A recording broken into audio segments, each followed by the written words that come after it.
people who were upset because with the Joshua fight looming, it appeared that Fury would go right into a Joshua fight, assuming Joshua beat Pulev.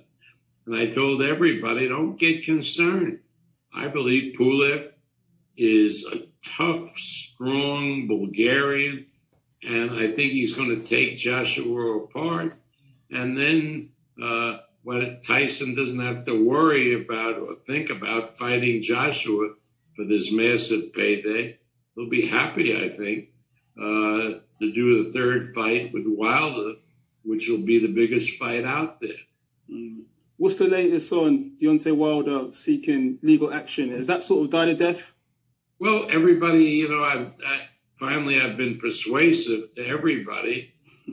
I said, let's not waste a lot of money on legal fees. Let's see what happens with Pulev and Joshua, because if Pulev beats Joshua, Joshua's going to ask for a rematch because it's in the contract with Pulev.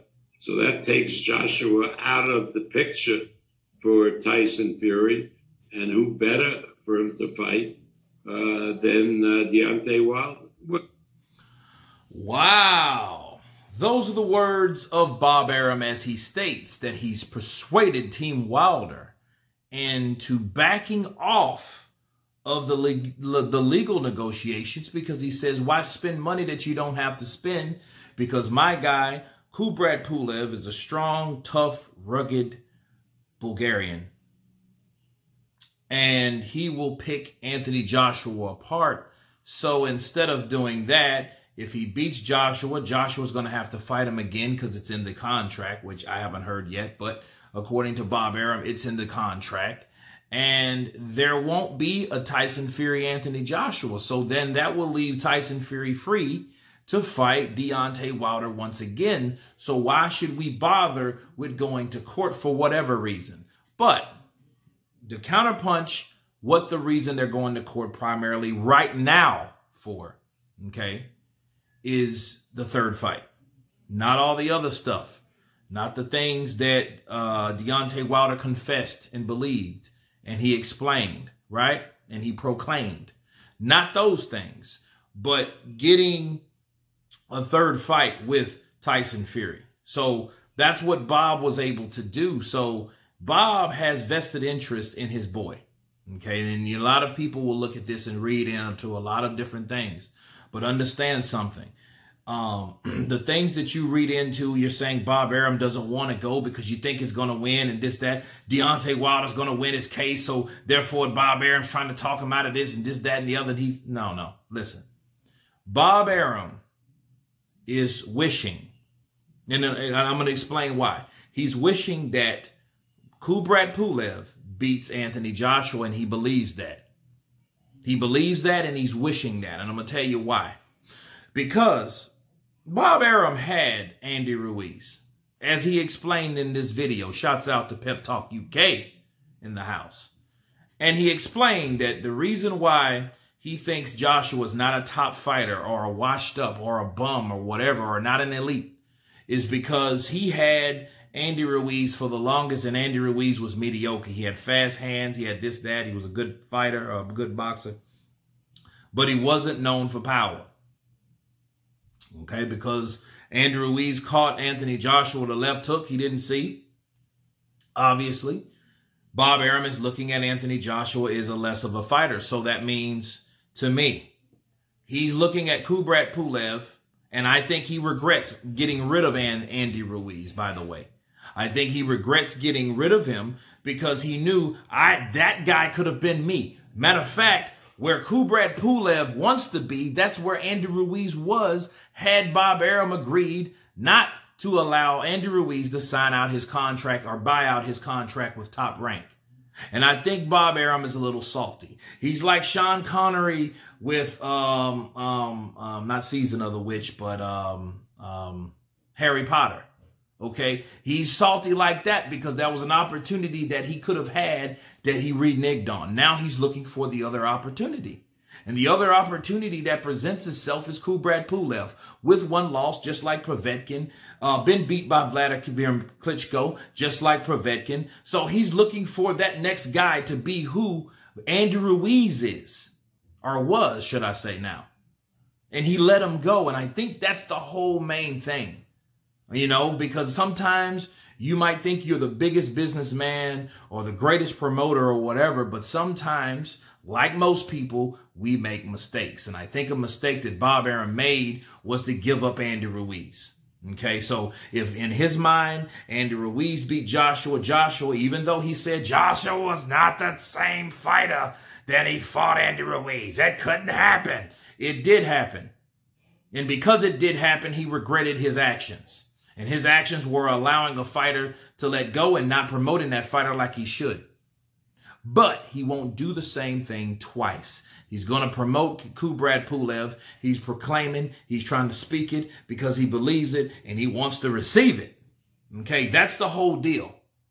So because of Bob Arum, Deontay Wilder, I think that's why they started the mediation. Mediation is like a process that doesn't take a lot of money. And now Bob Arum is saying it's because of him. Now, this may or may not be true, but I think I would guess it would be because everyone's hoping for Anthony Joshua to lose. They hope he loses, so if he loses, that means Tyson Fury is once again stuck with Deontay the Bronze Bomber Wilder for a third fight, where Anthony Joshua came up short and he couldn't get that opportunity. So because they had prior engagements to fight, they're going to have that fight again anyway. Okay, so it's quite interesting what Bob Arum says. You know, let's look and hear what he has to say otherwise. Allegations, first of all, are total nonsense. I mean, they're crazy. Couldn't happen. The gloves, the way they handled the Nevada Commission, you can't put an object in the gloves. You can't manipulate the gloves. That's just total nonsense. The idea that Mark Breland put drops in his water, why would he do that? Breland was part of his team. Makes no sense, right? But you got to cut him a little slack because we in the United States have been watching television for months and we're listening to the crazy president, Donald Trump, who never says anything that's not a lie, right? I mean, just wild nonsense about the election being fraudulent and just total trash. But people watch, and a lot of people, or some people, you know, mimic Trump. So a lot of what Wilder said is very Trumpian, which clearly is not true. Bob Arum. You know, and it's funny, you know, shout outs to the, you know, the members of the channel. And a lot of people been saying the same thing in bringing that comparison with Deontay Wilder and Donald Trump. You know, they both lost. They're both salty, you know, and it's showing like this through and through because it's instead of just admitting you lost a fair election or you lost a fair fight, you would rather think conspiracy. But Bob Arum's right, though. Okay, he's right about one thing. When people, us as Americans, we like to believe conspiracies.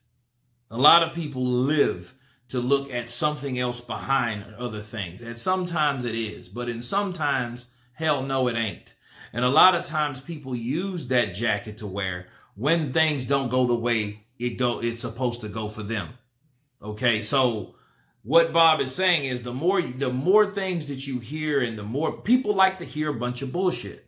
That's why you have National Inquisitor and The Sun. That's why you have all these type magazines that just talk a load of bull because people like to hear lies. Honestly, people like to hear shit that either could be true or they know that's lying and they're just entertaining a lie. Either way, okay, it's far-fetched. You know, and Trump is a good example, I mean, of what happened. You know, oh, the machine's rigged, the system's fucked up. Well, it didn't fuck up when you won the election the first time.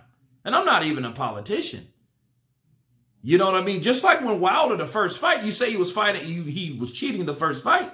Nobody said shit the first fight. So you didn't say something when he's supposed to be cheating in the first fight. So, I mean, it's hard to understand something you're not really consistent with on both sides of what Bob Arum was using as an example to Deontay Wilder. I think a lot of people like the idea. People want to believe the idea that Tyson Fury cheated. And you know what's brilliant? The brilliant thing is the LDBC have made so many videos. When you think of Tyson Fury, you think of cheating. Why? Because the more you hear something, the more you believe it. He might have not did shit but punched the floor and pushed that fucking the cushion back. Anybody could do that. A lot of fighters used to do that. They don't supposed to do that, but they've done that. And it weighs the same. That's why when they took him off his hands and they weighed him, it was the same. That's why they had no objection or they had no issue with the gloves. Okay, but saying that they took the fucking patent out, that's just dumb. You know what I'm saying? Because for one, the monitor wouldn't down that long to do something like that, unless they just had some shit in place. But anyway, it's interesting to hear Bob Arum use these analogies and bring up the first thing we talked about is he was able to persuade Team Wilder to hold off on the legal allegations. You guys tell me what you think. It's quite interesting. You know, that's believable since he said it, unless someone says otherwise to debunk it. You guys tell me what you think. Of course, please subscribe. And you guys been Counterpunch. Peace.